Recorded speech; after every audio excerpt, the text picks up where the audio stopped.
যখন আপনি দুনিয়াতে চলার পথে দেখেন আপনার পাশে কেউ নাই, কাছে কেউ নাই, তখন আপনার মন বলে আমি তো সবার বিপদে থাকি, আমার বিপদে নেই কেন? আল্লাহ তাআলা বলে আমি সরাই রেখেছি। আল্লাহ কেন? আমি না ওর বিপদে ছিলাম, আমার বিপদেও থাকবে না? রব বলে যে ওদের বিপদে সাহায্যকারী হিসেবে আমি তোকে পাঠিয়েছি, আর তোর সাহায্য করার জন্য তোর রব আমি আছি। সুবহানাল্লাহ। তোকে যদি ওরা সাহায্য করে ফেলে, ওই সওয়াবটা কেটে যাবে, কাটাকাটি হয়ে যাবে। আমি করেছি তুই করেছস, আমি খাওয়াইছি তুই খাওয়াইছস, শেষ। আমি আল্লাহ তোর এটা কাটাকাটি করতে চাচ্ছি না, সেজন্য তাদেরটা তারা করে যা, সওয়াব তুই পেয়ে যা। করে ফেললে তো কাটাকাটি হবে, তোরটা আমি দিব।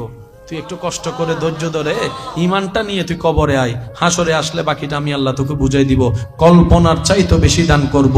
মান জাআ বিল হাসানাতে ফালাহু আশরু আমসালিহা। চিৎকার দিয়ে বলেন সুবহানাল্লাহ। আল্লাহ এবং রসুল কারো জিনিস বাকি রাখে না। বলেন না, কারো জিনিস বাকি রাখে না। ঠেকায় পড়লে যে মানুষ পাওয়া যায় না, কাছের মানুষ দূরে চলে যায়, এমন পরিস্থিতি আছে কি নাই?